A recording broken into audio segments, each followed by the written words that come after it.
It's Wednesday, my dudes, and make sure you watch where you step because we are about to get our brick on. Tonight, we welcome Jeansversion and Panfrednoodoh. I screwed it up, but we were getting there. And we're going to talk all things Lego, Star Wars, and just general geekery. There's no time to waste. So, Matchu, cue that intro.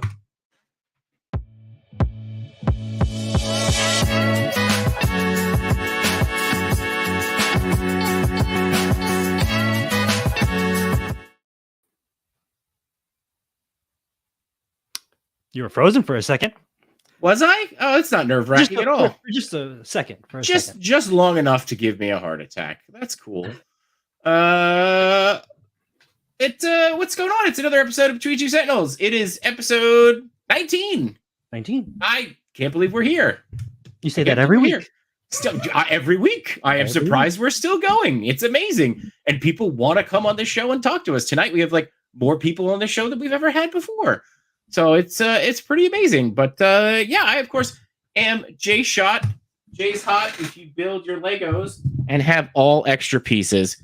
I don't even know if that worked. But with me tonight is Matchu, and he's a cute little robot tonight. How you doing, Matchu? I'm doing good. I saw him shake. I thought you were gonna make him talk. I was like, yes. Doing all right. The whole night he's gonna be a robot. He's gonna be a robot. It's amazing. Oh, what a week! What a week! I don't even know. It's Wednesday. It's Wednesday. It's Wednesday, my dudes. And contrary to popular belief, yes, we started that. So you know, I thought it was you told me it was a Vine, right? It was a Vine, but Vine's been dead for so long. There's got to be a statute of limitations on that stuff. So I'm taking it back. Yeah, I put up the sign finally. I see that. Can you give us a close up on the sign? Because Bearded is here. Let's highlight the crap out of that sign. So there you go. How you like that? It is. Look at that. Good job. Way to be, Bearded. Way to be. And nice hanging skills. Or is it you took the cap? You took the shield down. Yeah, it's in the hallway right now. You got to figure out where I'm going to put that, and then just because like I was going to put it down there, but I'm always sitting down here. I'm sitting right here, so you don't even see it, right? No. So why don't we check in with the chats? See who's here. We got, let's see, Glenn Copeland says boop to you. There he is. Bearded builds. What a two baby. Hashtag on Hinge Crew. You're wearing it on Hinge Crew shirt, aren't you? Yeah. Sweatshirt. Look at that. There you go. I just watched Boba Squadron last night. It's pretty, since that was Monday. No, but I watched it last night. I was part of the replay crew on that one. We got Danny Fandoms is here. TJ Williams, who won on our show last week. His Donna just won out. Let's see. We got Chamba. Should be a good one. There you go. Don't put that pressure on me, Chamba. Don't put that pressure on me. Henrock is here. What's going on, man? Henrock says, Wall XD, anyone? Funny you should mention that, Henrock. Funny you should mention that. We got Cindy is here. Truly Outrageous 80s, I think. I don't know. Let's see. 796 Studios in the house. Let's go. I'm a snake. I remember that one too. See? Here. That's a Vine too? That's a Vine too. Or it was a Vine, I think. High School Creations is in the chat and possibly backstage. Let's see who else we got. LD in Motion. Hey. Melly Mosey's here. What's up? Look, Tenyo. Love the sign. Let's see. Dwayne Shoots Toys is here. Hey. I don't suddenly feel the pressure at all. Sir Dork is also in the house. A lot of people coming out tonight. Mary Fox is here. How's it going, Mary? Let's see. This one I'm going to screw up. I know it. Lego Weapon 13. Okay, there you go. Thank you for that. Appreciate that. Jurassic Jesse is here. What's up, Jesse? Toy Talk is also here. So Toy Talk, I was on Toy Talk Monday. That was a great show. I had a lot of fun on that show. A lot of fun. Those guys are great. And they're on after us or during us, depending on how long we go. But yeah, they go on at 8:45 with TPC, Yep. Toy Pick Community. Toy Pick Community and the Toy Daddies. And I think Sir Dork is sitting in with them tonight, right? Yes. Yimbo is taking a break. Yimbo. And Yimbo, I went to the Woodbridge Toy Show with on Sunday. Yeah, it was Sunday, right? Yeah, Sunday. Got a bunch of good pickups there. Nice. What'd you get? Anything worth talking about? I mean, I got one of them is here. I got Catwoman. Nice. Nothing like vintage, like more like newer stuff that people understand. I think Henrock was there too, but I didn't see him. Who also, mentioned Wall XD. I think that's a good segue, for a message from our sponsor. It is an excellent segue, and then we can bring in our good friend here, Mike, High School Creations. How'd you get this number? What's up, we have a direct line to you, Mr. President. What's going on? Not much, man. What's going on with you? I know you had an awesome stream last night, doing an amazing. You made a really big announcement, which we are pretty stoked about. Dude, yeah, exciting stuff happening over here at the HSC headquarters. Matchu, as you put it, with Wall XD, made an announcement last night. We're coming up on the final week, final 4 days of Wall XD campaign over on Kickstarter, and made an announcement last night that I think a lot of people received very well. So we've been funded for the past 25 days. We funded our initial goal within the first 3 days, and so there were several unlocks as a part of the Kickstarter. And I think the most exciting one for everybody was the corners. And so last night I made an announcement to try to get us to these corners. I know how much everybody wants them. I want them. And so last night I made the announcement that for every wall that is backed or pledged, you will receive a set of corners once we reach that 85K mark to unlock these. So a set is an inside and outside corner that can be paired with your Wall XD or used independently as a secondary diorama. Like this. Ignore Joel. He dies very often in The Last of Us, except for the series. He seems to be pretty tough in the series. But yeah, so this is it. This is a printed copy. Ignore some of the top. There were some print failures there, but this is what you can do with the corners, right? As a standalone piece, or you can pair them with your wall. It's amazing. I've actually got a surgery. I've got a surgery tomorrow to take my kidney out because I don't think I need it, so I can buy more walls. I want to be able to stack more walls. So, hey, do what you got to do to get your wall XDs. But do what you got to do that makes sense for yourself. What makes sense for your collection. I do want to repeat that and make sure people know it's clear. I did put out some communications. That is, every wall that you back, you will receive a set of corners. That's an inside and outside corner once we reach that 85K mark. And so that doesn't matter if you've only pledged one at the early bird, or you're in that the triple dub, or if you're some of my really close friends who have backed 12 walls, you will receive the same number of sets for the number of walls you backed at no additional charge. Every unlock will be an add-on, right? So like accessories, or in addition to these corners, there will be no additional shipping as well. So huge value, opening that up to further incentivize us to get these corners unlocked, guys. Yeah, man. Again, watching the stream last night, this is huge, right? And my joke is only so that I could get more walls, not that they're expensive, because I still think the price of these things are right on the money, pun intended. So yeah, dude, like it's really cool that you're gonna offer up the corners. I haven't checked the count. How are we doing? Did we making some headway? We're chipping away at the number, right. Ever closer. I will say that, just to break it down, I was just on the ACBA podcast talking about this a little bit. And so the price breakdown, if you guys were able to jump in early birds and get just a single wall for 55, right? And now that it includes the wall, which the wall independently for the Kickstarter would have been $45. You're basically getting for $55. Not only are you getting a Wall XD, That includes the wall, the window insert, the base, the 2 side covers, all the pegs with additional pegs for your bricks. But you're also getting the additional set of corners, both an inside and outside corner, for a retail or a wholesale value of $55 plus shipping.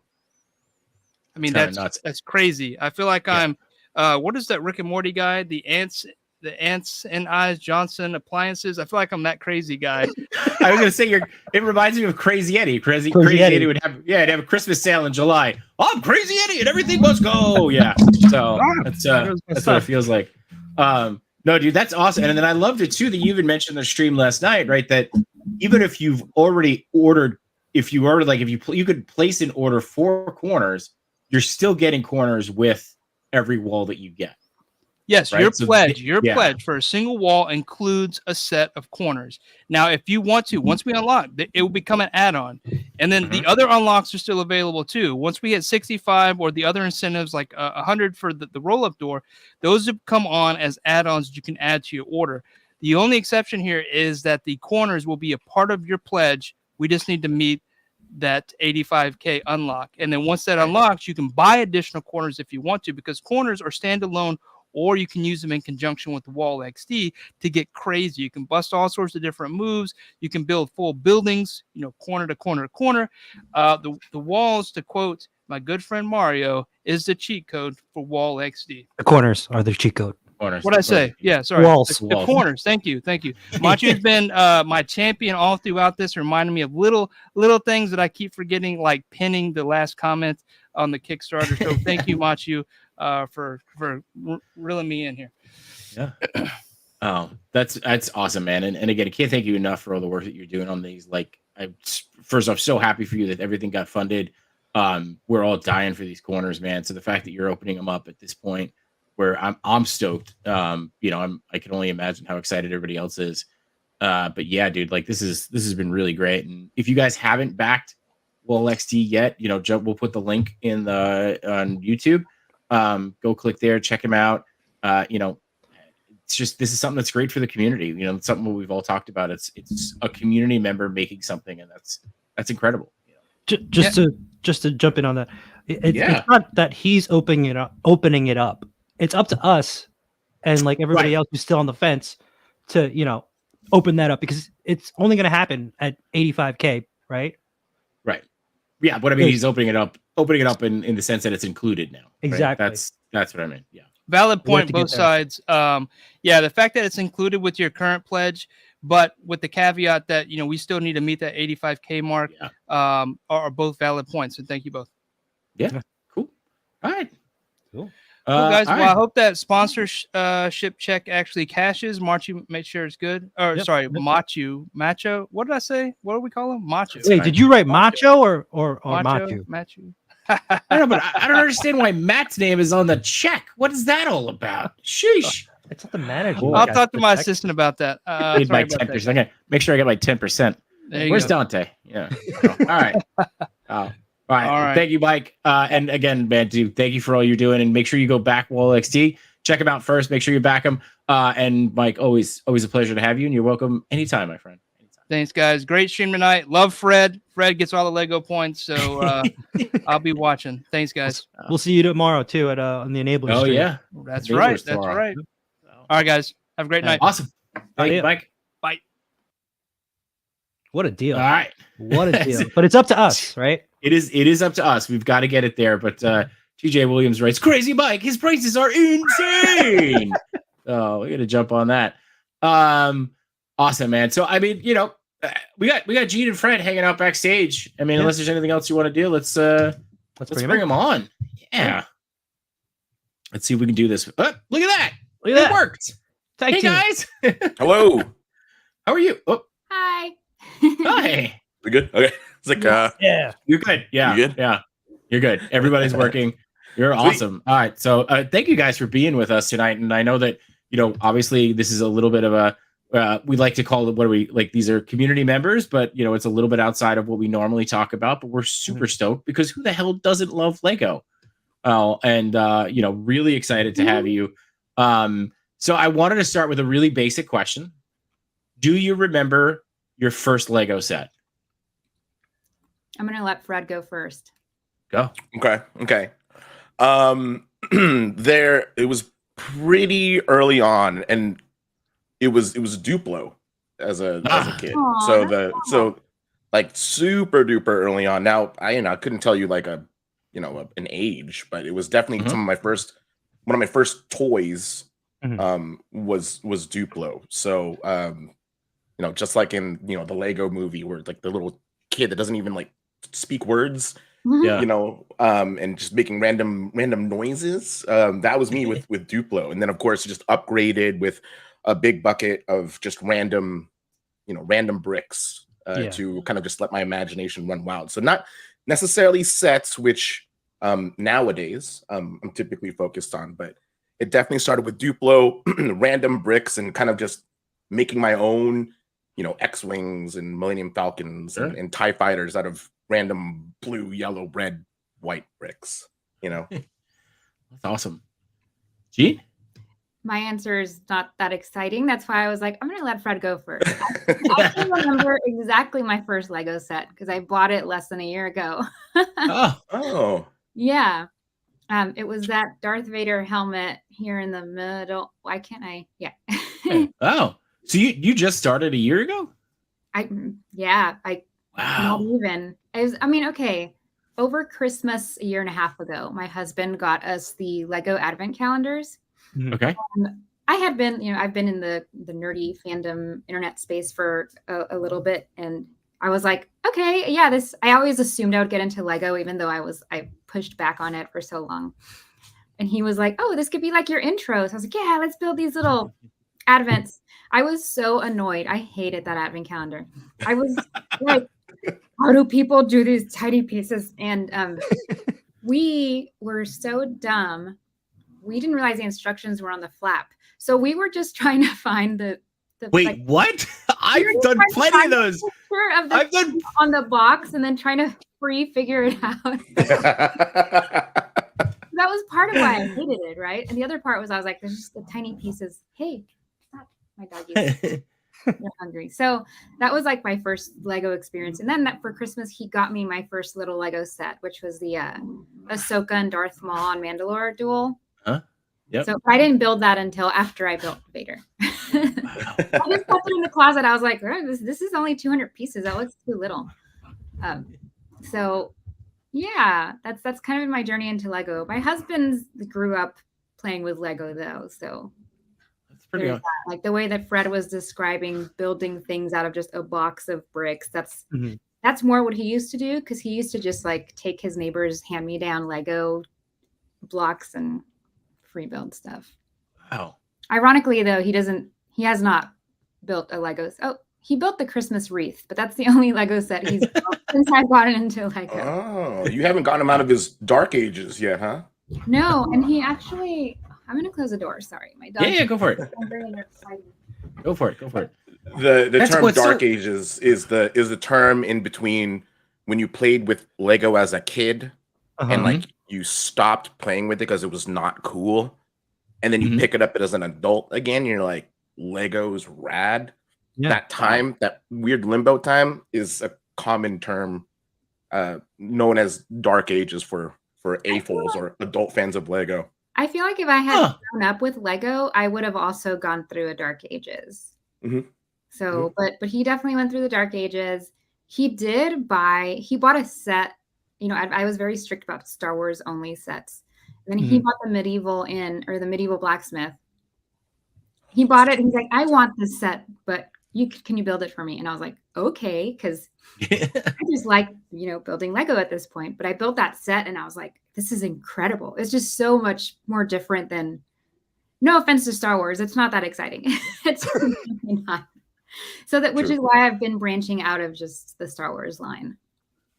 That's funny, because like when I was growing up, like the Legos that I played with were like the ones that my sister left behind, which were mostly the medieval ones. Like that's all I had were like the little Lego knights and really just the random pieces. I actually, especially for this call, I dug this up. This is, if you want to give me full screen here, this is Steven Spielberg as one of my earliest sets that I had and I played with was a Steven Spielberg movie maker set that actually came with a camera so that you could do stop motion animation. And I have no idea where anything else is, but I kept this Spielberg, because when I was going through film school and everything, he was my inspiration. Though Spielberg's not the best inspiration for someone who's going to college because he just quit college halfway through and hung out on a movie set. And it wasn't great at like 11 o'clock when you're trying to write a term paper. You're like, what would you do, Steven? And he's like, I don't know. I'd quit. And you're like, damn it. So, but yeah, that I had to pull that piece out because I've had that now probably for almost 30 years. So, do you keep him in your pocket? No, I don't keep him in my pocket. I'd be afraid to lose him. He hangs out here on my wall of stuff. So, but yeah, he stays pretty close to me. So that's pretty awesome. Sorry. So we talked about your first Lego set, which again, it's pretty amazing to talk about that. The Dark Ages. What was the phrase you used, Fred? Dark Ages. No, it's like AFOL, adult adult fans of Lego. I like that. AFOL. Okay. Yeah. I love it. What's your latest build, man? Let's see. Mine, I just finished. Actually, Matchu saw it yesterday. Matchu saw it yesterday. Well, you saw the beginning of it. Yeah. I just got done building the Indiana Jones sets. Oh, you got that? Okay. Yeah. So I just built all the new ones. I was sent Lego sent them on over for review, and they were awesome. We did the biggest one first, then the smallest one last night. It was the plane attack, plane chase or something. Comes with a car, comes with his dad. It comes with the plane from Last Crusade. Super cool from the Last Crusade, right? That's awesome. So that is the last set, which was just last night. That's pretty cool. I built the Shrieking Shack and Whomping Willow. I think I finished that on Sunday or Tuesday. And then I'm currently building actually the play scale Razor Crest. Oh, cool. Nice. Yeah. So I got a bunch of pieces here knolled. So when you put it together, are you then gonna throw it on the floor to make it more screen accurate? So I'm not gonna lie, I've thought about it. I was like, okay, I'm done. Right. That's nothing to do with this one. Just shove it off. That's accurate, screen accurate content. Yeah. Screen accurate. Well, that's not the. I'm glad you played right into my hands there, Gene. But because that's not the first time you've threatened to throw a set on the floor, is it? If I could cue this up properly. Oh my god. Here we go. No pressure, right? This idea of just finishing a build and then throwing on the floor, like the anxiety I have of you just picking it up, even though I know it's just for content. But my god, was I nervous for you? Oh. I thought about doing it like I wasn't going to when I recorded it for that audio. But then in the middle of it, I was like, what if I just record a take where I do drop it? And but then I was like, I'm right next to the stairs, and that would make the worst, mess than having to chase after bricks. But I did a reel yesterday with the Bad Batch shuttle. Uh-huh. And it was like the fake influencer voice, like, oh my god. Oh yeah, I saw that. Oh yeah.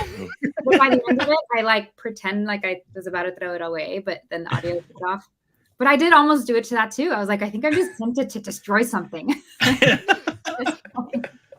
Well, if you get the urge and want to do it live, we're here for it. One thing I did want to ask though, because I found now I don't know if this is a thing, right? Maybe it's just me. When I get a Lego set and you rip it out of the bag, you just dump it down, and then I sort through, because half the fun for me is doing the old, where is it? I know there it is, right? Like getting so angry.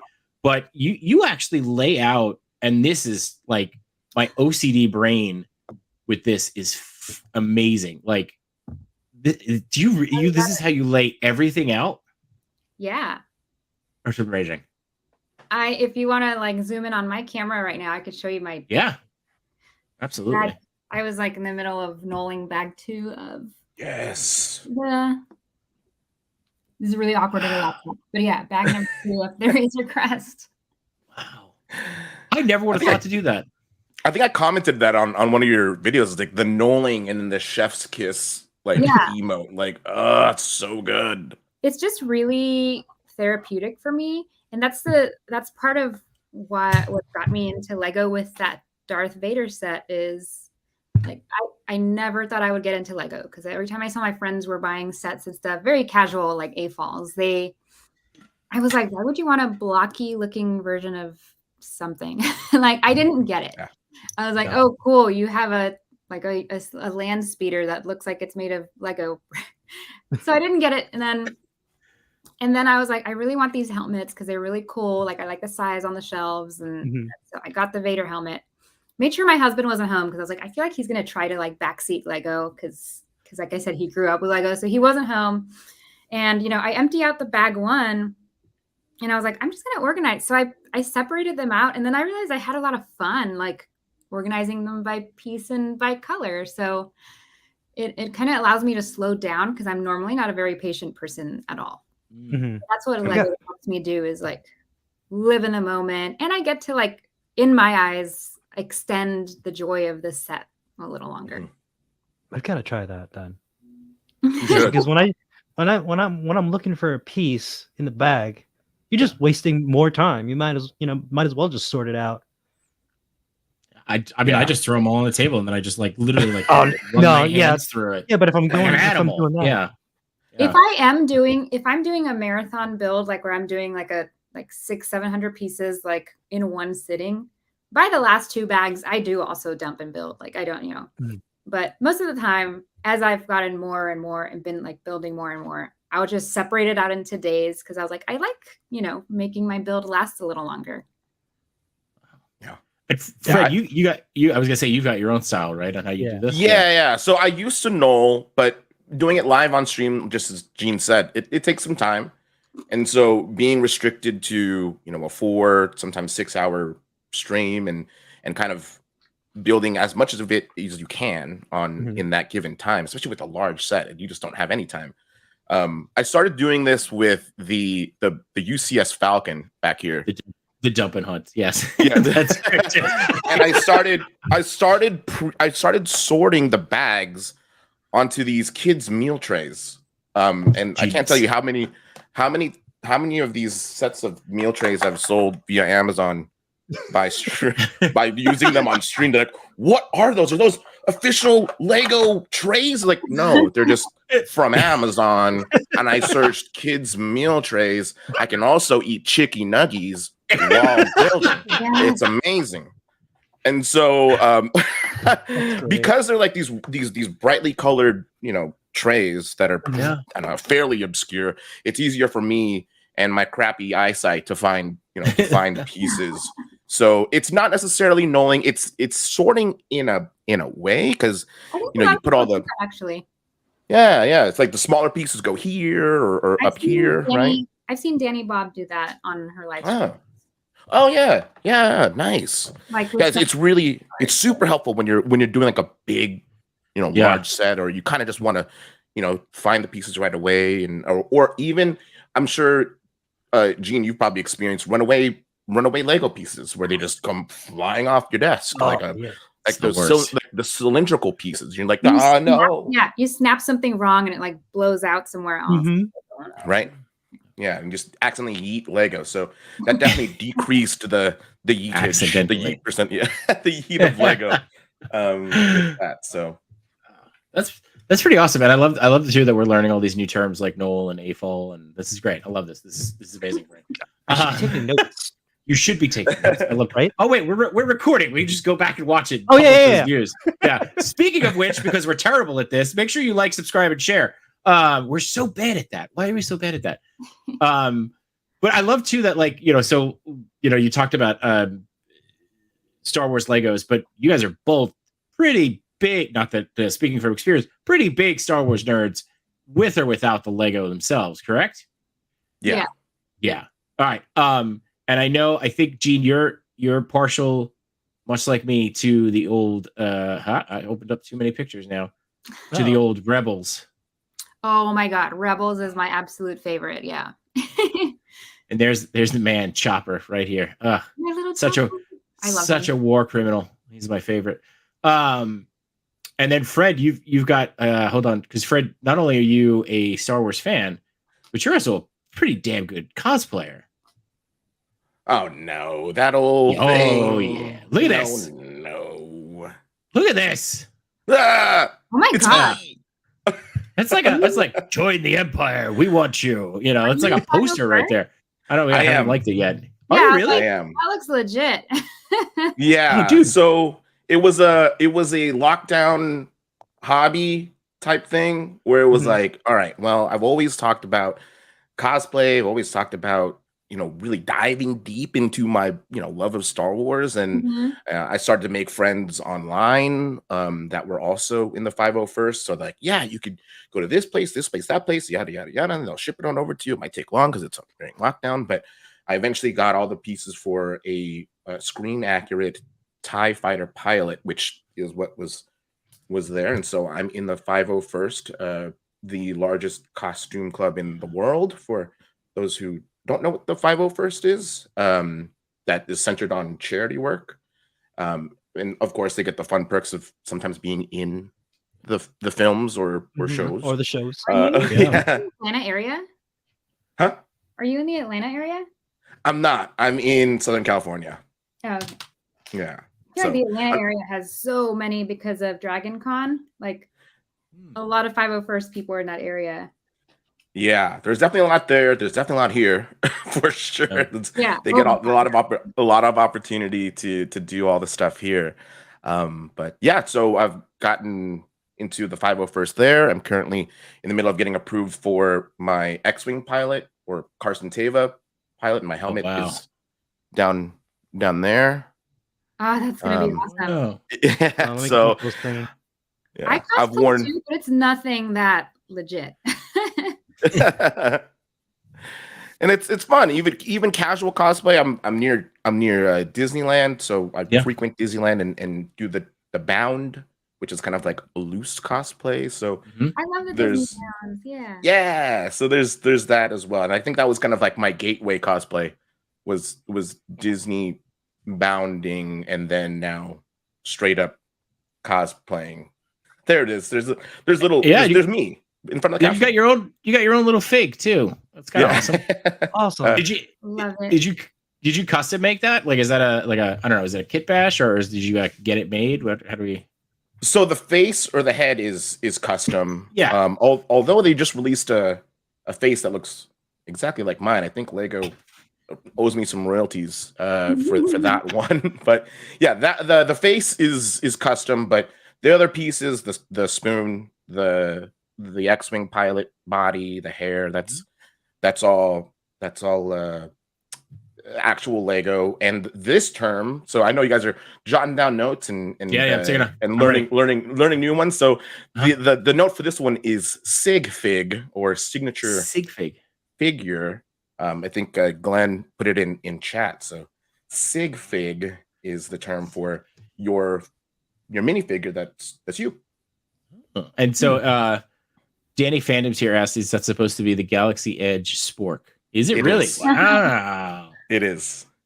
Oh. Good eye. 796 reminds Bearded. Shh, inside voice, Bearded, inside voice. So you have to go kind of deep into my Instagram, but like I posted this for May the 4th. Oh wow, last year. Dude, that looks good. It looks really good. Looks really good. I made my own staff. Like it's Damn. actually standing right there in the back. What's it made out of? It's made out of a stick of wood, and then here's me with the Resistance Ray outfit. Yes. Awesome. I'm sorry I missed those. I would have pulled them up. No, I've told you have to scroll a lot. This stick, it's like a piece of wood, and then I wrapped it in fun foam. Sick. And then I spray painted it, and then I put like faux leather and then bandage tape. Oh, that's awesome. That's pretty awesome. That looks good. That's rad. So I know that you said you've only been doing Lego for a year, but have you always kind of been like, I don't know, I guess this might be a weird term, but like in that engineering mindset where you're just always kind of like looking for things to do and build? Me? No. Yeah. Oh, okay. Cool. Well, I just took a stick and wrapped it in fun foam. Like, well, that was is that something you randomly get into? It was a passion project because So like I said, like I do cosplays, but more like cheap cosplays. Like I have a Phoenix costume cosplay, and then my husband did Cyclops, and we did that iconic scene of Cyclops carrying Jean, where he's like, "No." And one year for Halloween, I was like, I want to be Ray, and so I made my costume, and I kept looking for like the staff, but it was always like a cheap plastic, like 4 foot tall staff, or like a 3 foot long one. I was like, no, it needs to be like legit. I can't just walk around with a toy. And so I was like, you know what? If I can go out and make one, and I did, and it was, I don't want to say it was easy. It was time consuming, but it's something anybody can do. And I'm not somebody who DIYs a lot of things. So. Love that. We talk about doing that stuff all the time, right? I mean, like you get in the foam and go make a brick wall, or you build your dios, and to that point of it's not something, it's something everybody can do. You just got to get to it. It doesn't have to be perfect, right? And there's that feeling of accomplishment after you finish. I'm very proud of that stick. Yeah. Good. As you should be. It's awesome. As you should be. So RMD Collective has a question. They write in, I've got a gift card to Target. Which Lego set should I get? Brian's Skyline or BD1? BD1. Fred, agree, disagree? And we have a BD1 here. It's so cute, and it was so fun. So I don't know what Brian's Skyline is, but it's out, man. Go get the BD1 and report back. Oh, then definitely get the BD1. So, I thought he's going to get it. I was like, oh, mine's behind the glass. Luckily, it's within reach. Oh, BD1. Yeah, BD1. Yeah, BD1's cuter for sure. You're gonna regret this. You're gonna regret it. It's so pretty with like the red and the white. It just looks so nice. Yeah, no, it's good. I think you're gonna regret it when the sequel game comes out, when Jedi Survivor comes out, and you're gonna wish you had BD1 sitting and he's next to you 1-to-1 scale. Right? He's 1-to-1 scale, I believe. Yeah. Yeah. All right. Well, RMD Collective, go buy it, report back. We want to see it. Send us a picture, we'll pull it up on the next stream. So Gene, you mentioned Dragon Con, and I know I had this on the list to talk about. Have you guys gone to a Brick Con? I've been to 4 or 5 now, actually. Oh wow! Like I got into Lego in May, and 6 weeks later I was at Brick World Chicago. It was incredible. Really?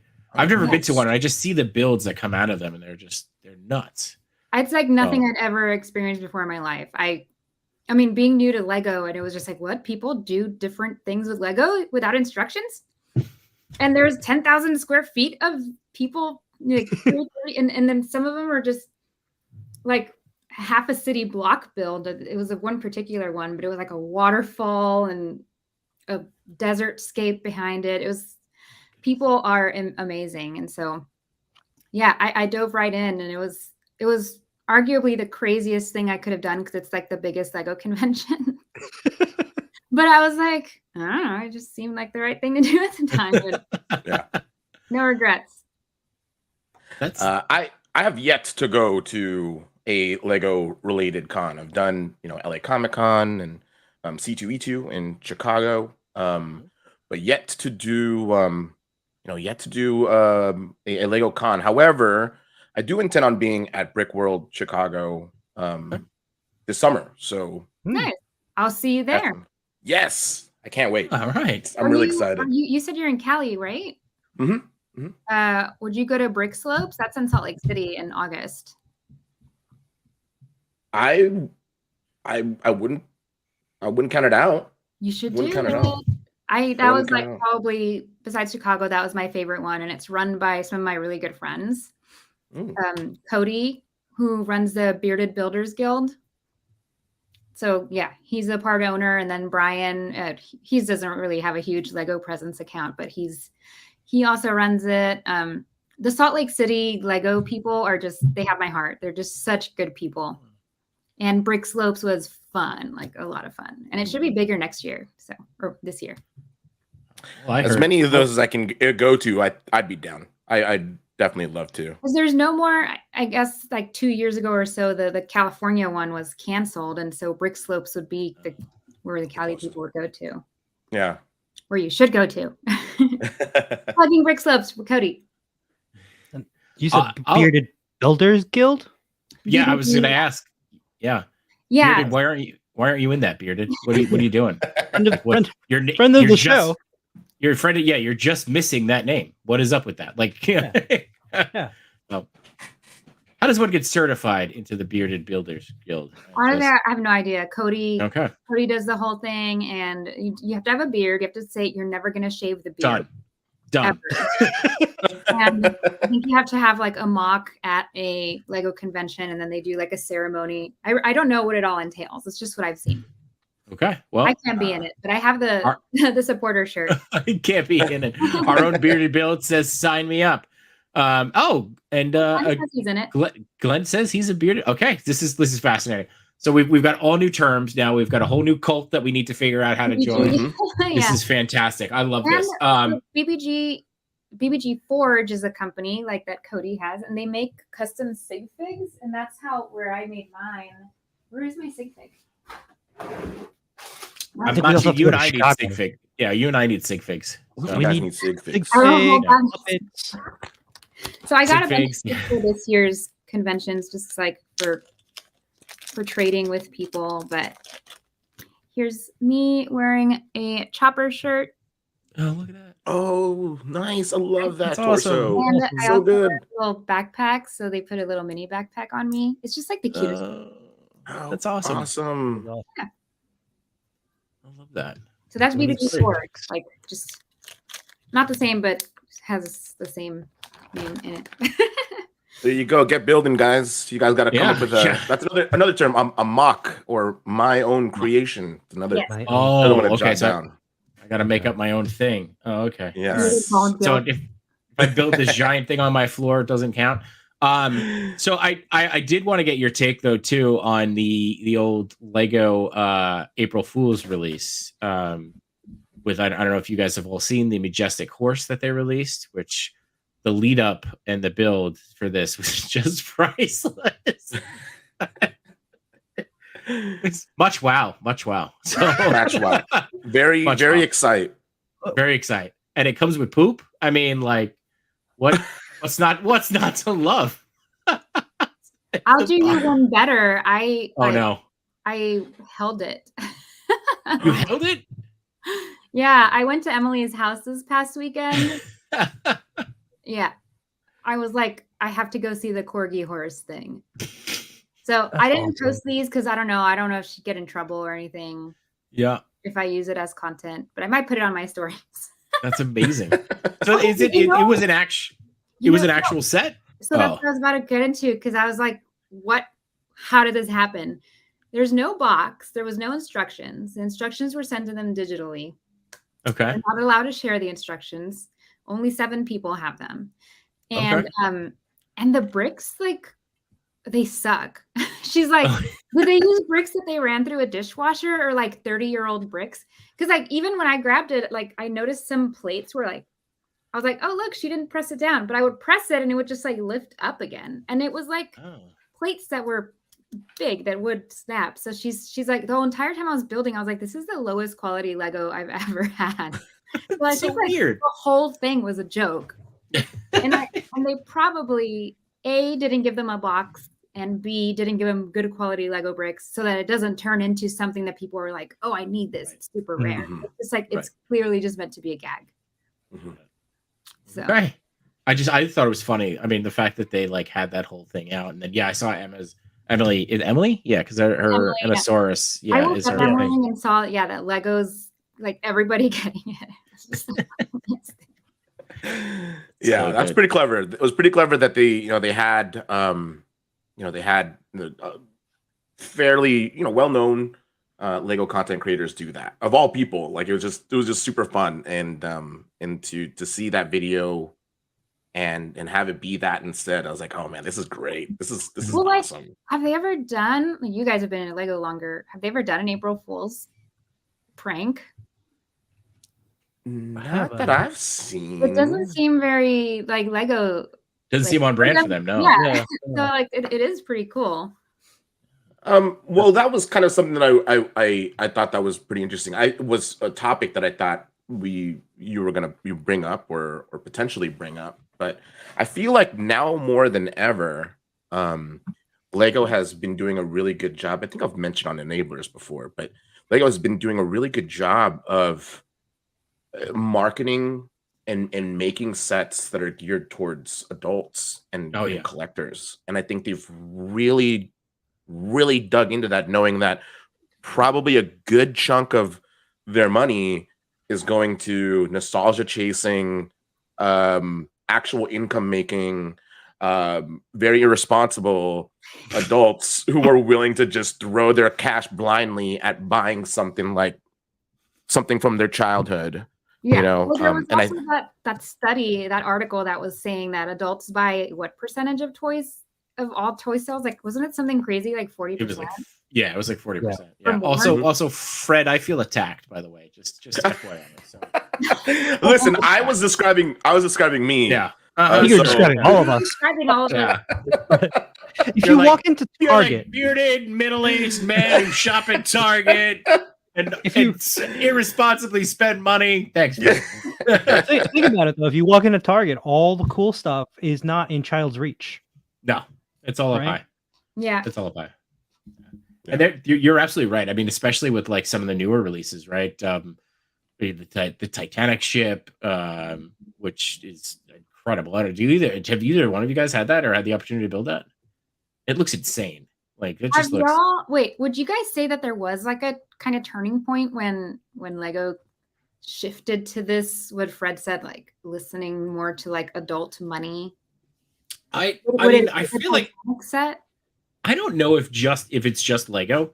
I feel like there's been a shift in everything, right? In the toy industry itself. And I would say it started pre-pandemic, but I mean, again, this is fully my opinion on what I'm basing it off of. Yeah, but I would say it started pre-pandemic. Pre-pandemic, but I think it really picked up, because you're agreed. Like Lego's shifted. I mean, the figures that we collect, are not. They're doing live streams that aren't like, check out the cool karate chop action. It's just like, look at this sculpt and detail on the face. Like I'm not giving that to my kids, like. Yeah. When they got the licenses, right? That was pre-pandemic. Now I'm having a problem saying it. But like, I think we can all agree that during the pandemic, we all had a lot of time on our hands, and we see what people were showcasing. Like Fred, like you were showing this on the Enablers, and I'm like, I gotta have it. This was like my first Lego set as an adult. And we enable each other, and that's So I started my online presence collecting Funko Pops and taking pictures. Honestly, just taking pictures of my Funko Pops because I had a lot of them, and I was like, I kind of like how people display them and have like pretty aesthetic shelves and stuff. Like I still have them like all over the place. Oh, wow. And I take pictures of them and I post them. And I was right before the pandemic. I was thinking like, I think I'm going to get out of Funko Pops. Like, I'm just not feeling anymore. And then pandemic hit and I got bored and my Nintendo Switch died and I made my Instagram account for my Funko Pops, And then I was on Reddit where a lot of people were also thinking of leaving the community. But then I got on Instagram and it was a bunch of people who in the pandemic were like collecting Funko Pops, like nostalgia chasing. Yeah. And obviously it's like different than Lego because it's a more affordable thing. Like these are $10 toys. You can collect hundreds of them, which I have hundreds of them. I think that's the gateway drug for collectors. Yes. Yeah. Right? Yeah. It got out of hand very quick for sure. But like even before Funko Pops, I collected prints. So like these Mondo poster prints. Oh, nice. So yeah.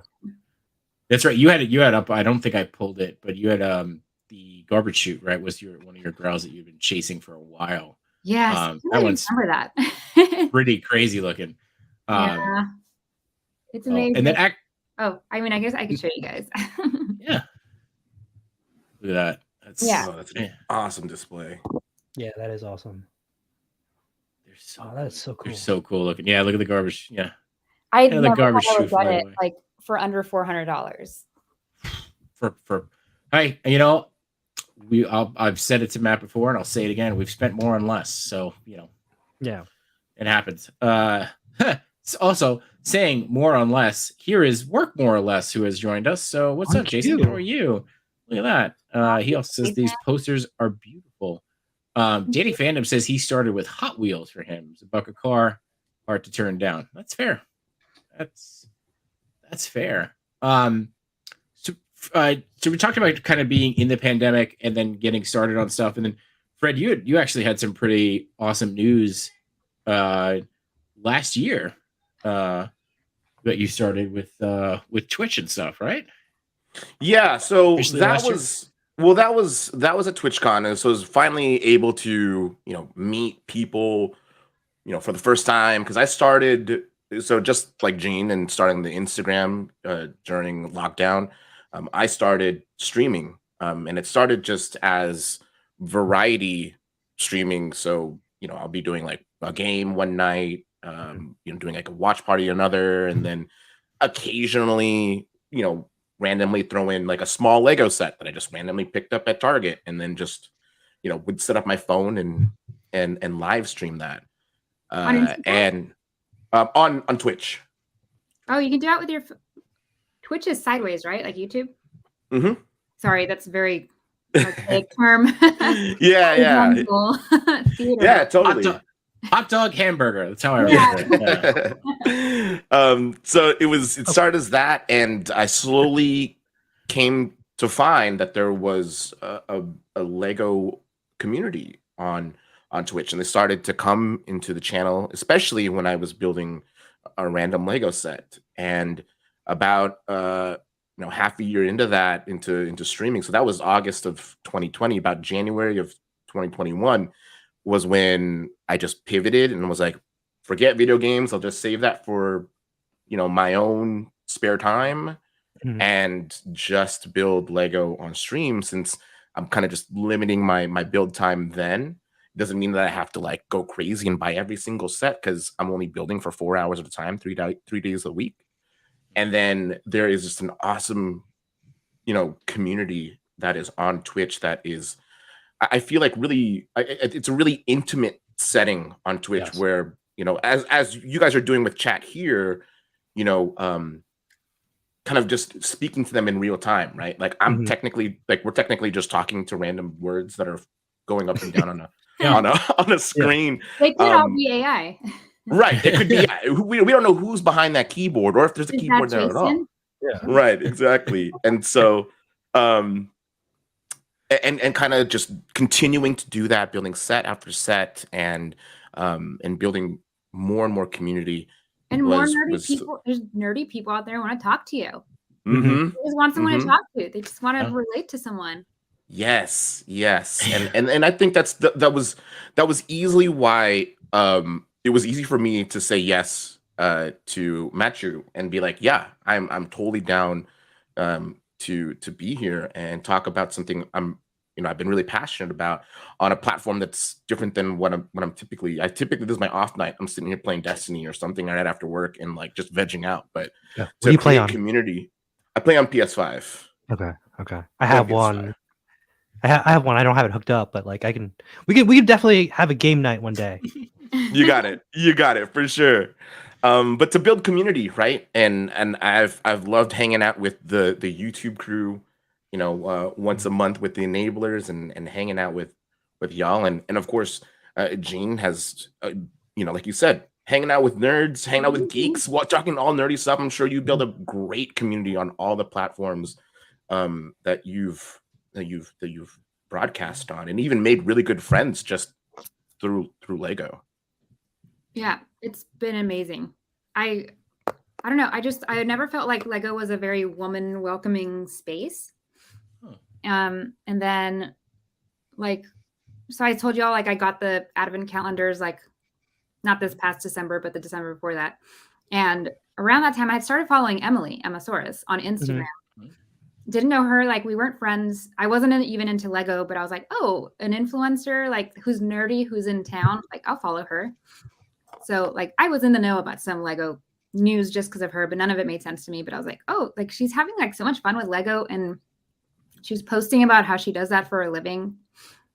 And yeah, I don't even know where I was going that, but But it's just No, like it's a, being in the community. Okay. yeah. Where I was going with that is I was like, people are very welcoming, and then women do have a space in the community. And I don't feel like to the outside people looking in, like, I don't know. I'm hoping with my space, the outside women looking in who felt like I once did, that they're like, oh, like there's not a welcoming space for women. It's like, oh, there actually is. Like, we're all here and we all hang out with each other. And there's like amazing men in the community who are great to us too. So yeah. No, I mean, look, the community, we talk about it all the time. And Match, you joke that every week I say, I can't believe we're here. But I mean, it's because of the community, right? Like, we're hanging out with everybody. We're talking with everybody. And Gina, I mean, I can't speak to being a woman, but, we had Babs Butcher on, who's a cosplayer, and she spoke about how, the community of cosplayers was welcoming with her who? and Babs Butcher. Okay. Yeah, we had her a couple. Jillian, for some reason. Who? I don't know if y'all know Jillian versus Reality. No, but she's we'll a make that connection. Cosplayer, Lego girl in Atlanta. Oh, okay. I'll definitely look her up after this. But yeah, like that, just that the community aspect of it, right? Where we all like kind of sort, we all felt like it was something to be ashamed of when we were growing up, that we were geeks and nerds, and now it's like out in the open, and we find our people, and now we're the cool ones. Yeah, right. Yep. And we should make fun of those kids for playing sports. What, you like getting hit in the face with balls? Cool, I don't care. But now you're getting figuratively hit in the face with balls. Right.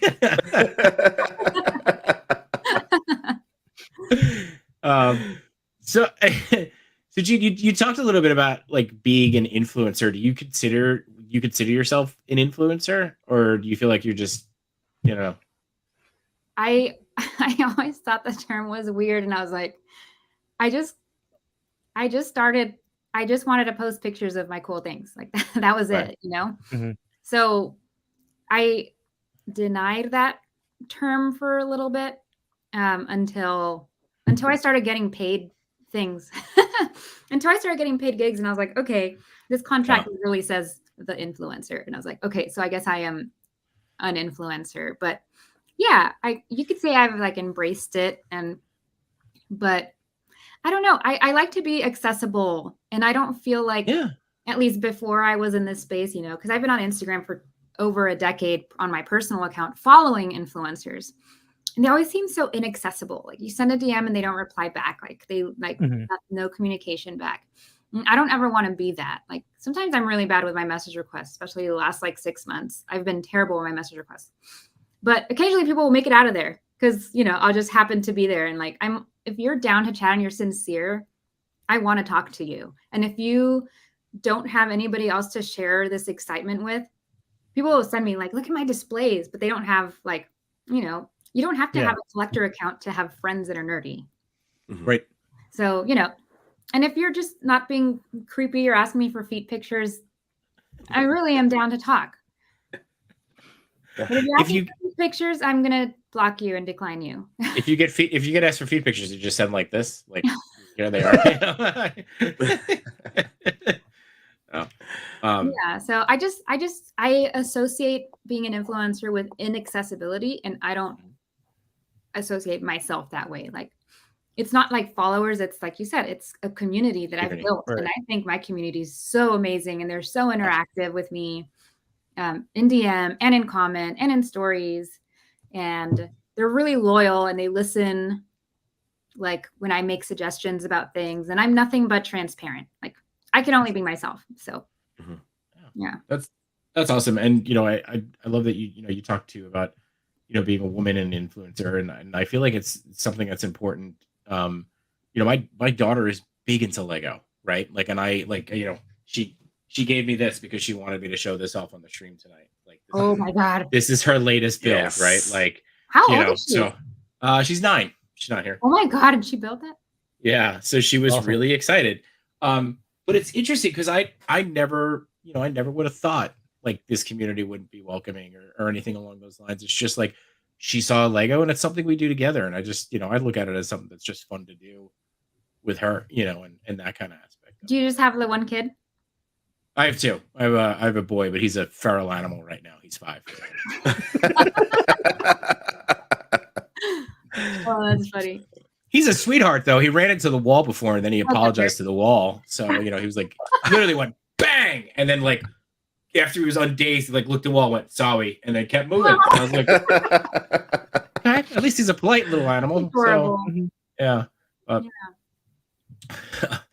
know what? Fred, with your daughter, you should have her like friendsify the TIE fighter.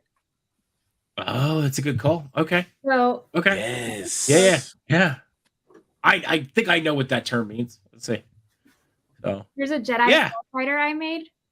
Oh wow. Friends theme, and it's missing a dome. I'm using it on something else. Okay. Yeah. So my friends Martin and Aubrey, every September, well, the past 2 Septembers, they've held a little Instagram challenge called Friendship Timber. And it basically means just build a ship, any ship, a spaceship, a water ship, a ship in the sky, but use colors and use mini dolls. And you're entered to win like a bunch of giveaways. So this was actually my first mock. Oh, nice. That's pretty awesome. So it's supposed to be me and then my little snack panda, Rocket Raccoon, and then we delivered snacks across the galaxy to kids who forgot to pack their school lunch. There's pieces missing, like I said, the dome, and then Turtle's supposed to go over here, and something under here is missing because I'm using it for other stuff. But yeah, so and it started because Martin's like in his 40s, mid 40s, and his teenage daughter, she's like 13. But when she was little, they would build like. She liked Star Wars, and I've seen pictures of like an ATTE, and it's like all friendsified, or an ATST, and it's like pink and white, and like it's something he used with his daughter, and that's where like the idea came from for Friendship Timber. I love that. All right, we're gonna have to get into that then. So yeah. And then if she wants to suit up, we'll get her into some fun colored TIE pilot stuff. Or like, dude, she dressed up in the go ahead. So my daughter has gone to Comic-Con since she's been 3 years old. We haven't missed a Comic-Con except for when they were shut down. And she's cosplayed at every one of them. So last year, I think last year was Ahsoka. So she went as Ahsoka and my son went as Chopper, which was amazing. He just ran around going beep, beep, beep, beep, beep. It was so great. Should have gone.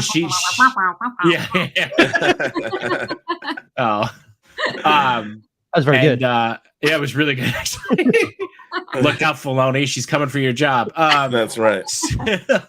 And then, so there's actually, I'll have to dig it up, but there's a really great picture. So she did more of like, I want to say like kind of the mid-adventure Ahsoka, and then there was like the older Ahsoka, and then there was like a younger Ahsoka was there too. And there's the 3 of them doing the Spider-Man point. I got a picture of them like that. So it's one of my favorite pictures. Yeah. That's awesome. But she's done. Go ahead. Sorry, I was gonna say like Matchu put that Bonita reel of mine earlier where I like friendsified the baby. Yeah. So I was gonna ask about that one because it was like, as an influencer, right? Like, do you feel pressure to kind of stick up with to keep up with those reels? And I mean, Fred, I know that you're like more on Twitch, and there's kind of not as pressure for that. So. I sort of just do what I want. I don't know. Oh, hey. In the beginning, so when, like I said, I started Instagram to post pictures of my cool things. And then I turned into an analytical thing. I was like, oh, wow, I'm gaining like 100 followers a week. So I, in my mind, was like, by 52 weeks, by 1 year, if I hit 5,000 followers, that'll be a good goal to set. Not really for any sort of like, I need this many followers, just because as a data analytics standpoint. But somewhere like 7 months into it, I noticed like it started dropping like 50 followers a week. And I was like, what do I do to change this? And somebody was like, reels. That's what you're supposed to do. And so I started doing it. So I did feel a little bit of pressure, mainly to keep up with my own like fake goal that I made for myself. But then it like by 1 year I had 12,000 followers. And by that point, I would say I just stopped caring and I just do whatever I want. Like I have no pressure. Like after hitting my 5,000 goal, I'm like, I'm good. Awesome. That's interesting though. I mean, like Reels, obviously, everyone struggles with the algorithm to some point there, but I mean, Matchu, you skyrocketed using Reels. And Fred, what's it like on, I apologize if I'm asking very rudimentary questions, but I know nothing about Twitch. No, it's all good. Yeah. All So good. like, how do you build a following there? It's very niche. It started very niche because obviously when people think of Twitch, they think of just a gaming platform. You know, they'll go on Twitch to watch people play games, and as of late, they've kind of like really branched out. People do art on there. People will do woodworking on there. People will do random stuff. Build keyboards. I know that's huge. Do they cook on there too? Do they People like, cook on there as well. Yeah, my people mom cook on said there she was and using making. Twitch and Yeah. was watching Your somebody mom? cook. Yeah, and I was like, Cool. you know what Twitch is? Your mom's using Twitch to watch people cook, but she won't watch our show. What's up Aw. with that, man? I don't know.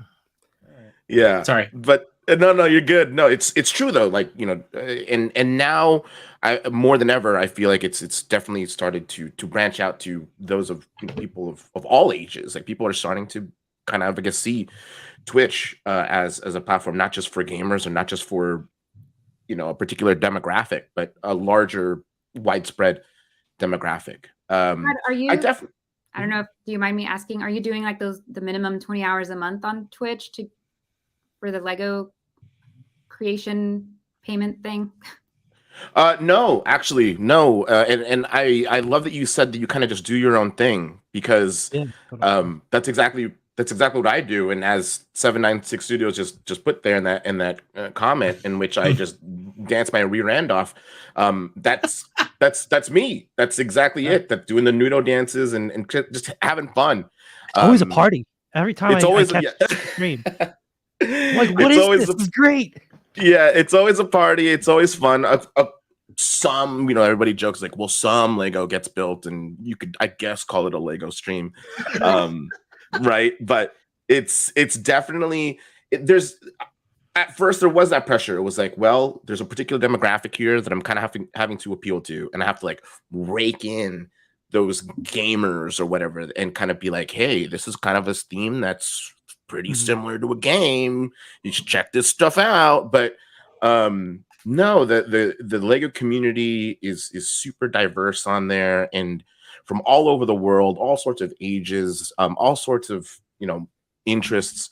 And I've just been able to kind of just do my own thing, build the sets that I want to build, and kind of build them at my own pace, and talk about really whatever. Sometimes we talk about, you know, the most random things. It always resorts to food, but it's definitely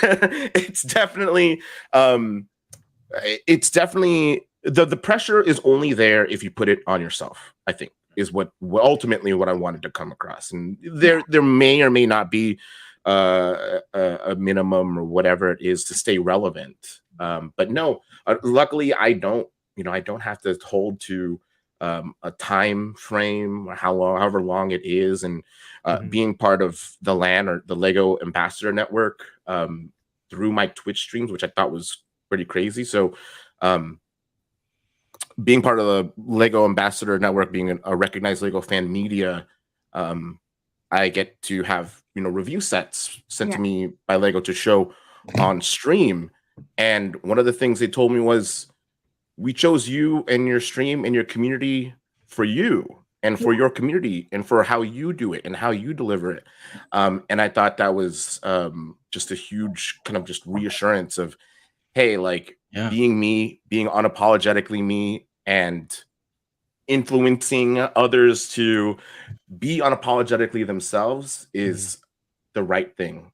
And if there's anything that I should put pressure on myself to do, is to continue to stay true to who I am, because that's how I've grown. Yeah. That's pretty. Like people are showing up for you. Right. It's just weird. It's still a concept for me. I'm like, me?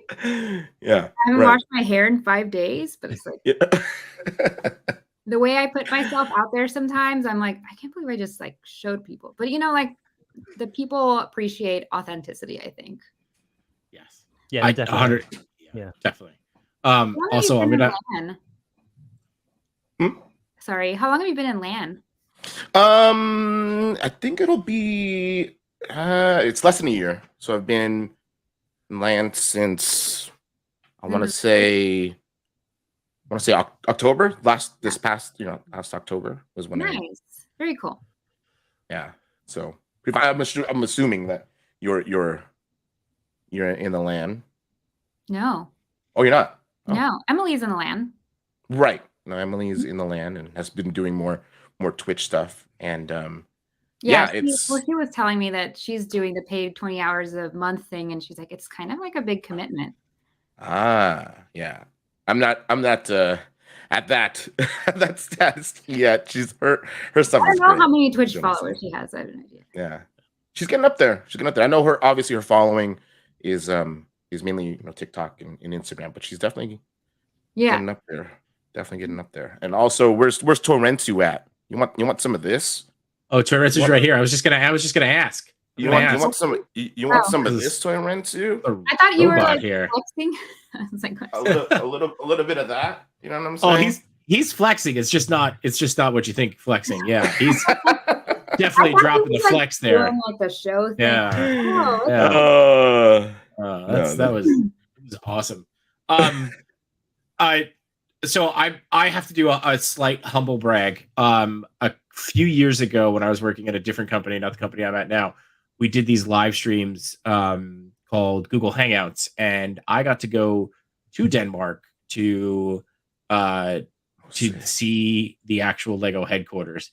And I just did a quick Google search through my photos, and the only photo that I can find, because it was like a long time ago, is this picture of one of the original Lego sets. Did it just go away? Black screen. Oh, there it is. Oh, there it is. There it is. Yeah. Yep. Yo. So yeah, this was in their setup. It was pretty awesome. That's cool. It was really cool to go out there. It was, not glamorous, because it's like one of those things where, you go out there and you go out there for like 48 hours, right? And you're not to do. And then here is this is pretty cool. This is one of the first photos of, and you want to talk about how far Lego has come. There you go. Look at the one of the original Wow. Cantina sets. Yeah. So it's still a fuller set than the Hasbro set. Might be cheaper too. But yeah, it's pretty awesome just to see like how far Lego has come. And I'm going to use that picture of Han Solo and Greedo as a nice little segue here, because Gene, you actually just built what you called your Grail. And again, this is quite a change from that set. This bad boy here, which I know Fred also has behind him. Well, so if you go back to that picture. Okay. Oh, hang on. Did I screw up? Did I not read something? No. Well, yeah. And it's misleading, isn't it? Zoom into the bottom left, and there's like a little Scooby mystery machine. Was that the Grail? Oh, no. Nope. Basically, that's not my room. Oh. Yeah. So it was an April Fool's joke. But I do have here. Well, you got me. You got got. I got. Oh. You got got. Oh, do you know how many people got? Yeah. I do have this little baby. Oh. I really do Yes. I love the size of this. Like I would never, I guess never say never, right? But I don't see myself getting the UCS Falcon. Well, I was gonna make a joke that I am an inbox collector for Lego. So, whenever you guys want to see what the packaging looks like, here it is. No, shake it. Oh yeah, I'll shake it. How do I put it down? Yeah, It's in there. It's all in there. Box way. Enough for me to start to break a sweat pretty soon. I don't know. So yeah, that thing's sorry I let you down. No, hey, it was all for the joke, but it works out. People recognize those Emily's room. Gotcha. And honestly, all the people who were really excited, like you, and I was like, do I need to buy a UCS Millennium Falcon? I guess now you have to. People were just so happy for me. Yeah. I actually had gotten that. I got that as a gift a few years ago, and I've just been like trying to clear space for it, because it's a massive box. I've been using the box as a coffee table basically, but it's a massive box. But there's just like I'm trying to find a place for it. And I know that there's like people who sell stuff that hang it on the wall. But I'm terrified of that. That feels like a drop. I was gonna say, when I was thinking about getting it, so last summer when I had just gotten into Lego and I asked my husband if I could buy it. I was like, I want to buy this. Like, obviously I could buy it no matter what, but I was like, I would prefer you not be surprised by the $800 Lego set that shows up on our doorstep. So when you finally got okay, it's fine. This is something you love, like whatever. My idea was to get a coffee table and put the Falcon in it under glass. Yes, I've seen that. Mhm. I was gonna say, like, you do that and then put it out in a living space that's not your nerd room. Yeah, that's not a bad idea. Yeah, so, and that's what if I do get it, that's what I'm gonna do. Like, I'm gonna have to get rid of a whole shelf or something. Like, there's no way. Yeah. Luckily, I just moved the beginning of the year, and so that was one of the first things that I had arranged in that area, and kind of just built around that. But your room looks massive, though. Like, that looks like it's far away. It's Can actually you describe how when you were transferring that thing? Oh my gosh. Just you asking the question. It was one of those that's so Raven, like, transfer your body, like, oh no, moments. I transferred both of these from my old home, which luckily was, maybe about a 20-minute drive away from where I am now. But the first night I closed escrow on this place, I put those on their stand in the back seat of my car, and didn't leave to go to this new home until 2:30 in the morning, just so I can make that 20-minute drive, normal 20-minute drive, and double that, and drive ultra super duper slow and have nobody honking behind me, just so I can just do this and just be like, we're almost there, baby. We got this. Just hold together. We can do it. And it was 2:30 in the morning, like, just some ungodly hour where nobody was driving behind me, thank God, and honking at me for driving ultra slow. I was waiting for you to say, like, there was that one person. All right. Oh my gosh, no. There are, and that's the messed up part. There were a couple potholes on the way out here, and I had to just, like, swerve around them, go into the other lane, and luckily there's nobody driving on the other lane because it's some ungodly hour. But yeah, that was not fun. It was definitely one of those traumatizing moments. Could you imagine you get pulled over and the officer's like, "What are you, drunk, son?" And you're like, "Listen, no, I'm just transporting my Lego and I'm driving really, really carefully, and there's a pothole, officer." Understand. Sure. Right. Yeah, that's the messed up part, is there's probably that chances are that cop would be like, "Oh, bro, I totally get it. Yeah. Let me escort you the remainder of your drive, so nobody screws with you." He would call over escorts. Yeah, he's just gonna. Can you imagine during that drive you saw another car on the opposite lane driving 5 miles an hour, and you guys just did that look? Because he, in the back seat, has another Lego set that he's transporting. Yeah. The Millennium Falcon tail coming out of the top. Yeah. Right. Like, is there a Lego wave? Like, if people have the Jeep wave, you're just go transporting a Lego wave. You just throw a big L out, just throw it something. Yeah. Get off my butt, Lego. Right.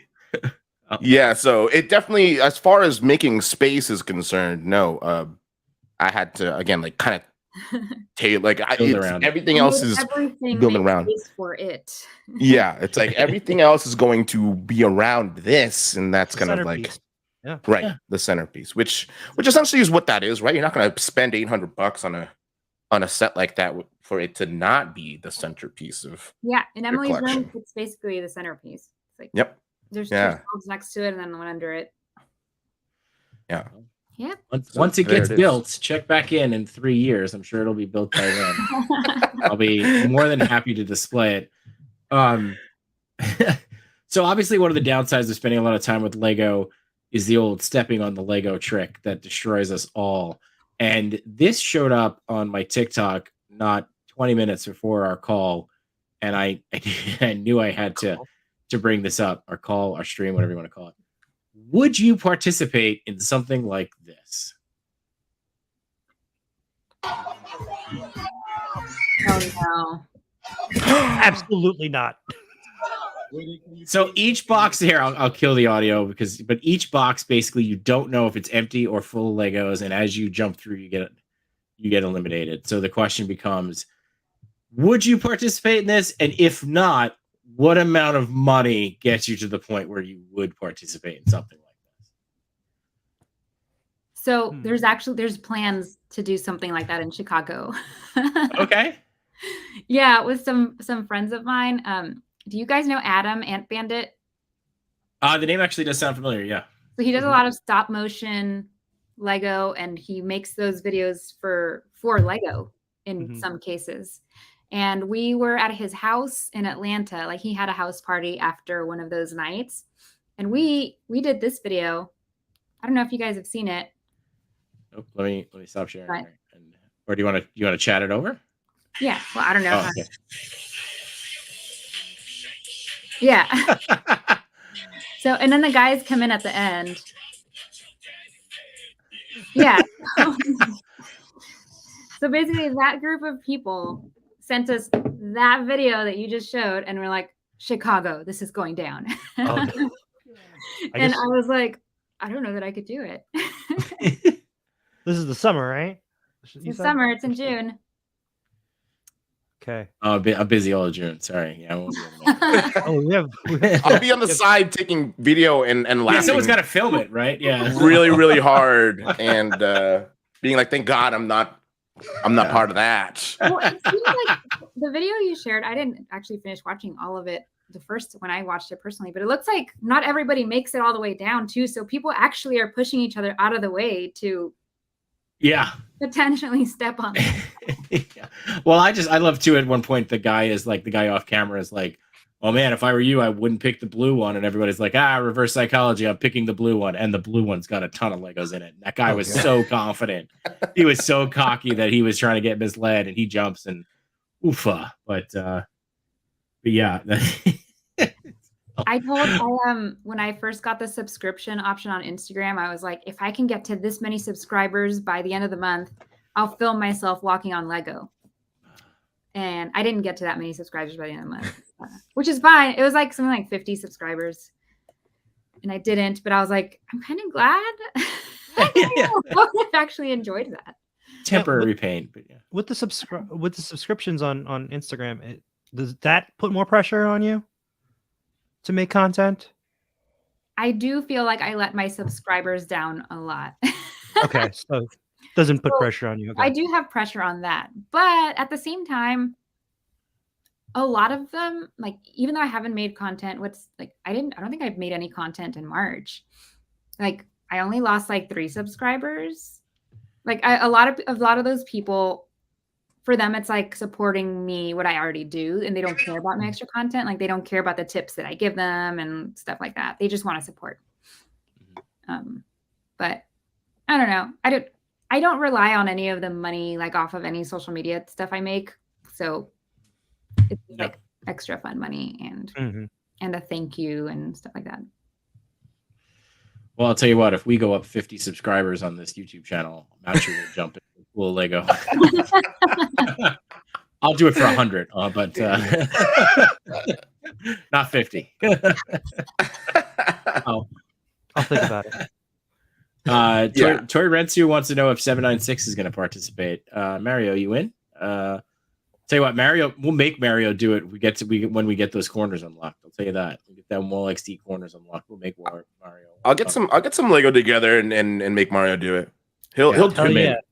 I think with enough. I don't think it would take too much. Maybe some soju. Some soju, yeah, for sure. Me, however, I don't know, pretty hefty dude. It's a lot of weight on Lego. So I'm like, I think I'm all right. I think I'm good. As far as, I don't know, I think it'd take a hefty amount to convince me. Either a good amount of Lego to build, not to step on, or a hefty amount of cash to convince me. I already have a dumb thing going on my stream where if I get a particular amount of subs, I have to dress up as a Sailor Scout. So that's already bad as it is. Sailor Saturn is the Sailor Scout that I have to dress up as. So there's that. Green one, the brunette with the green outfit.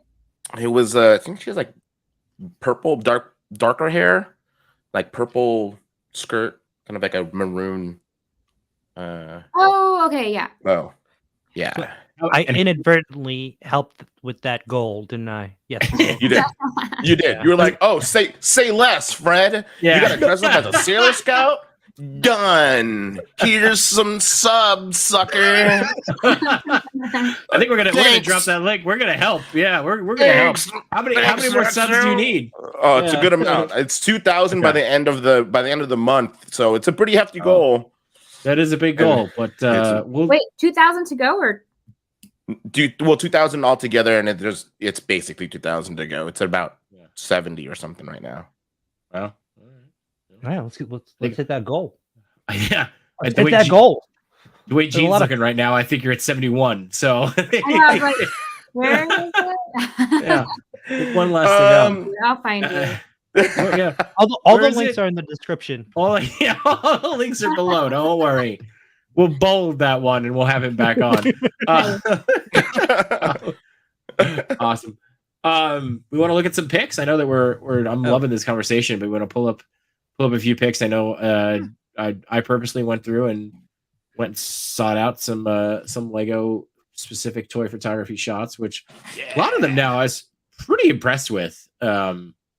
Just on how hold on, I got one more. While Machu's pulling it up, I got one more photo from my trip that I do want to share. Okay, hold on. Wait, take that down for a second.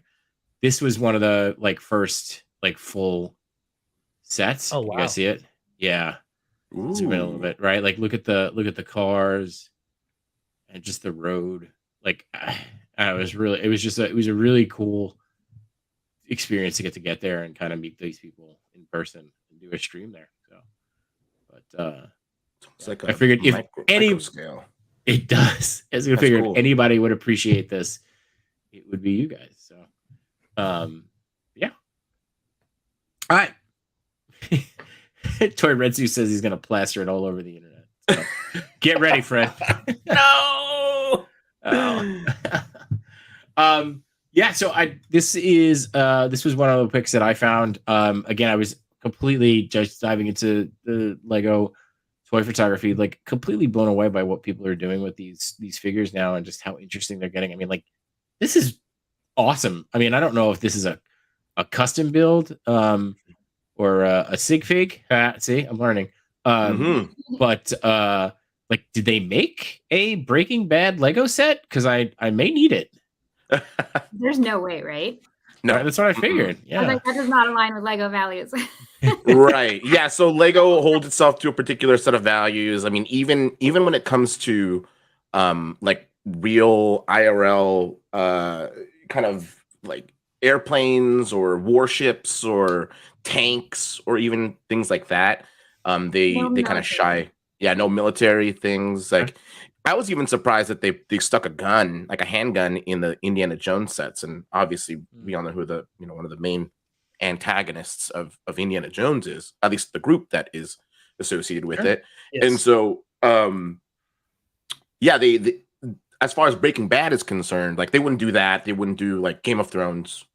Okay. Even, I mean, they'd do a medieval line or kind of a fantasy line, but it wouldn't be associated with Game of Thrones, with this the different themes that's associated with. So this is definitely a custom job, and it looks great. It looks fantastic. Awesome. And it's great when people get really creative with that and kind of even just are able to go outside of the realm of what Lego even quote unquote provides, right?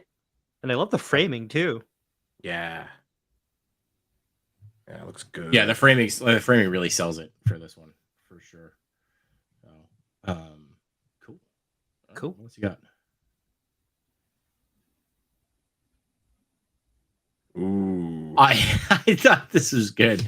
Right? He's surfing on it, Yeah. Yeah, it looks cool. And the smoke coming off of it too. The smoke coming off the back, and that if you look in the back, right, the the slave ones back there. That's right. Oh, I didn't even notice that. Yeah, right. Like that's cool. Like it's just it's out of focus, but it's there. And what's cool about that is obviously I'm sure it happens in the maybe not as much in the toy community because those toys or those figures have a lot of articulation and are able to pose like that. But if you look closely at the minifigure, that right leg of his is not. It's not on. Attached. Yeah. It's not on. It's not attached like it typically is. And same with the arms. I mean, they're kind of loosely in there, but the way that he has the arms out like this, like a typical minifigure would definitely not be able to do that. So that's really cool. Yeah. And I love Matchu that you're just having BD1 react here. That's great. I'm glad you caught on. I caught on. Still waiting for that puppet. We'll get there. We'll get there. I still gotta call the guy. We gotta put our money behind walls right now. That's what we're doing. Man, great shot by Mando Mugshots. Yes, good job, Mando. Okay.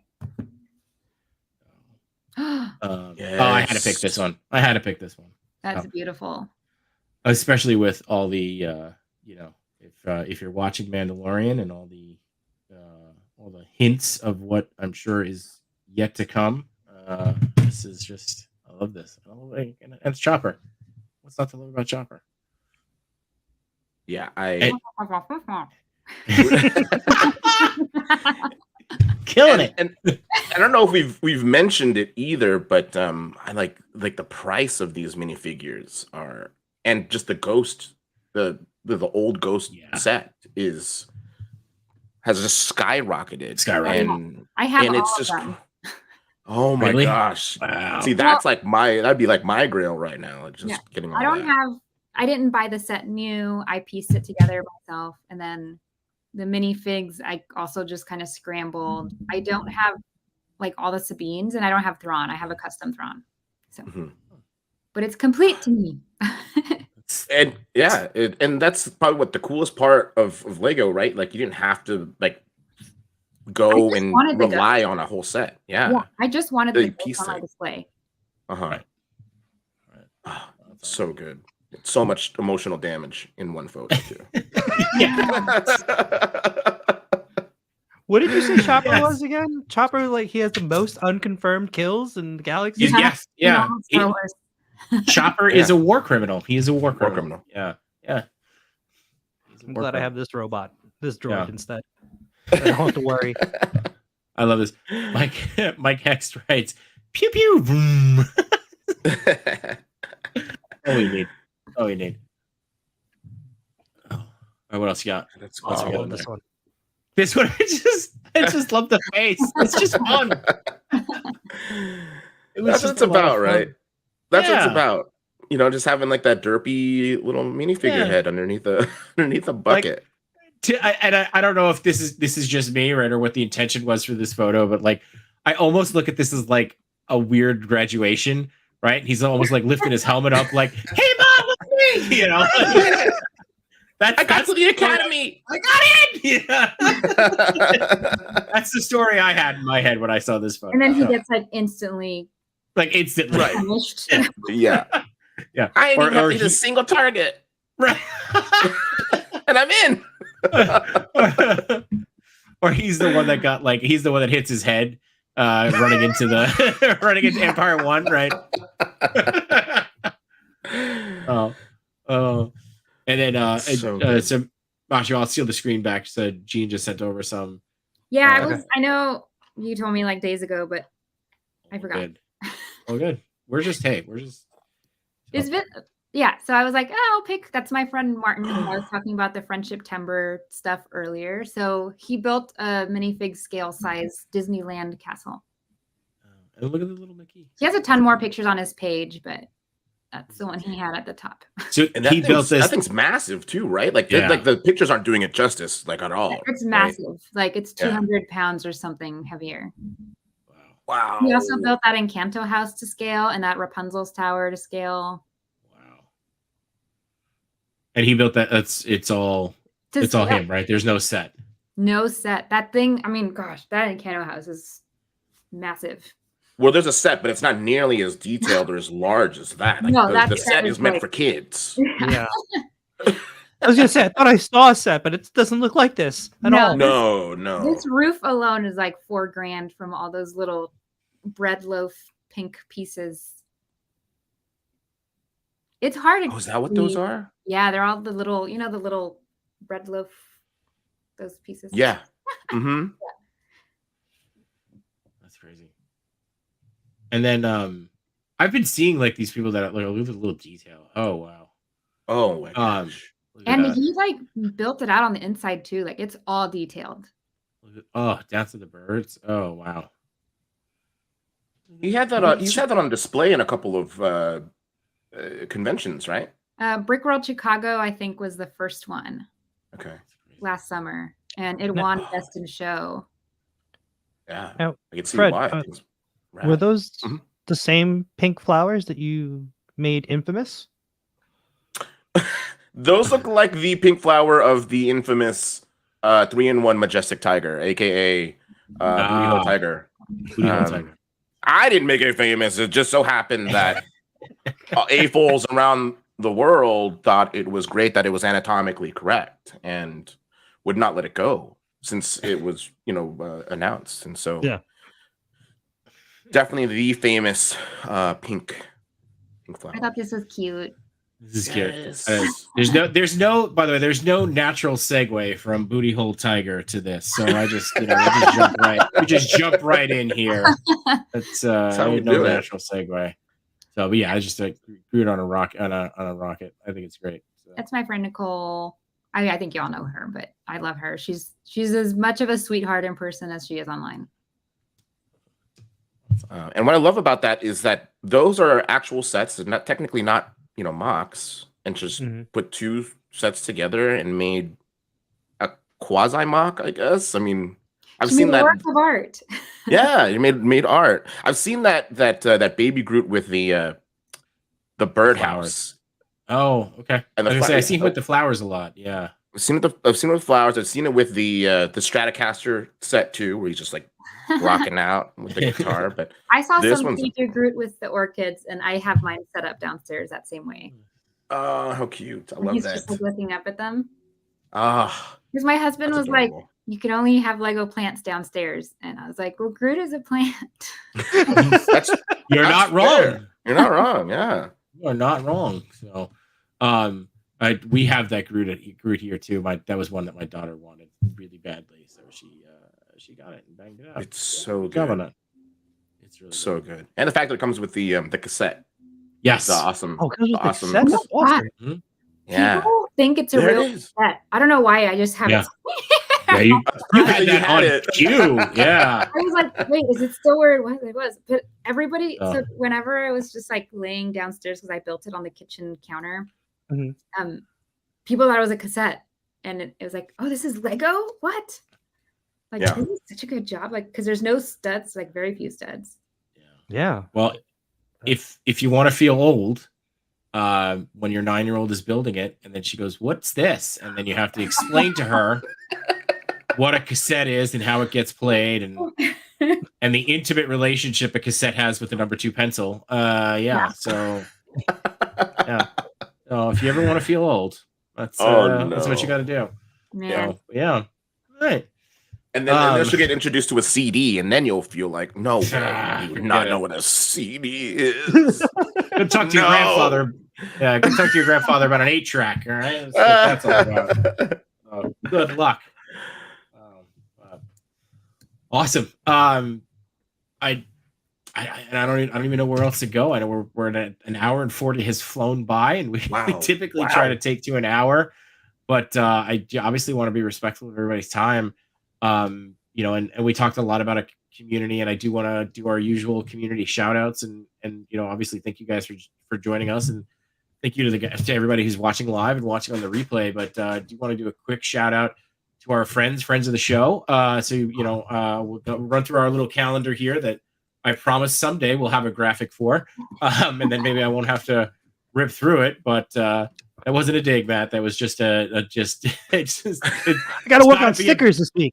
There's got to be a better way than me reading these off. Yeah. So, but obviously, want to shout out Mondays. You have Boba Squadron, Toy Talk, the Figure Booth, and Legion's Lounge.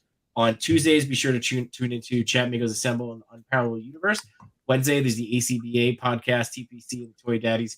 Customs by Matchu, who's on a little bit of a break, but he will be back. And Fallen Fett Chronicles. And then Thursday, toying around and unboxing, right, with the Amigos. I think this week, right? You guys will be The Enablers.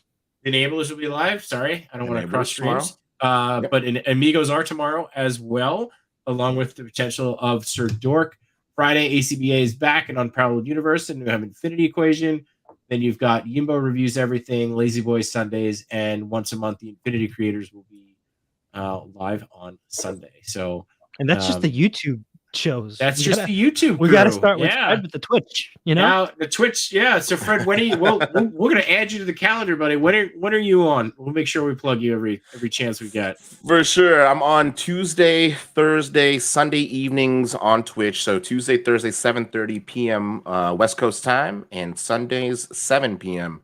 West Coast time. Twitch.tv/Panfrednoodoh.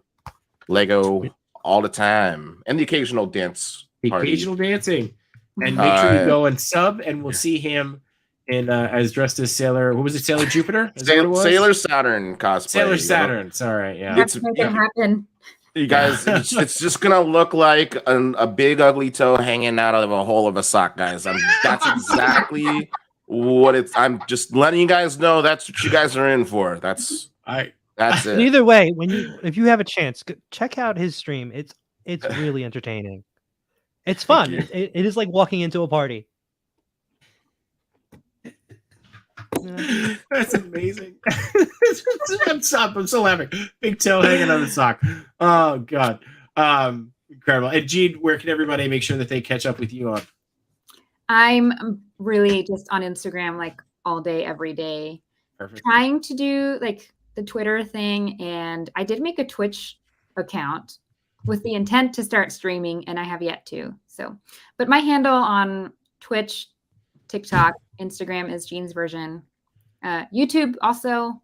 I got a lot of requests to do like a room tour on YouTube, like a long form video, because I have so many things. So it's coming eventually, but I just don't promote them until I'm like, I have content for people to be on it. But Instagram is where you can catch up. My stories, I just blab all day long about nerd stuff, non-nerd stuff, millennial stuff, my dogs. That's awesome. Machu, are you going to start a Twitch anytime soon or no? I mean, do I have to? I guess you might have to. Yeah, maybe. Maybe we need to start broadcasting this to Twitch. But and where are we? Comeback. What's that? I feel like Twitch is going to make a comeback with all the Lego people starting to stream on Twitch. Mm-hmm. I know you're saying make a comeback. I don't think Twitch ever. My eyes, Twitch never went away. It's just I've always heard of it. And it's been huge. They're also broadening, like what Fred said before. That's true. Like, not just gaming. Not just gaming. Yeah. Mm-hmm. All right. Well, hey, maybe we could be the first ones on the market on Twitch. So, well, we'll see. I don't know if first. Be the first ones with Sentinels in their names. Yeah, there you go. Yeah. Oh, but and I think we're gonna try. You and I are gonna try to make it out to Woodbridge this weekend. Woodbridge was last weekend. Wayne is this week. Yes, Wayne show this weekend. So if you're in the area and you're heading to the, there's a toy show once a month in Wayne, New Jersey. So we'll be hanging out there for a little bit. Shaking hands, kissing babies, doing what we do best. So usually a good crowd out there. But outside of that, again, Jean, Fred, thank you guys so much. This was a lot of fun. And thank you for inviting me. It's like it's been really lovely getting to know all y'all. Thank you. Yeah, it's been I love it. And we're gonna have to add one of the BrickCons to our list here for when we start our world tour. Hey, our Sentinel world tour. Rodeo in Houston. I'm not in Houston. Do it. I'm driving there. That sounds like fun. Excuse. Yeah. I love that it's called Brick Rodeo in Houston. Love it. Texans have to Texanize it somehow. So. Embrace it. Right. So again, thank you guys so much. Please like and subscribe and share. Appreciate the hell out of all of you. And whether you're watching live or you're watching on the replay, like I said in the beginning, it's your fault that we're up to 19 episodes, and hopefully we'll continue to do it as long as you guys continue to watch. So thank you so much, and roll the outro, Matro. Matro?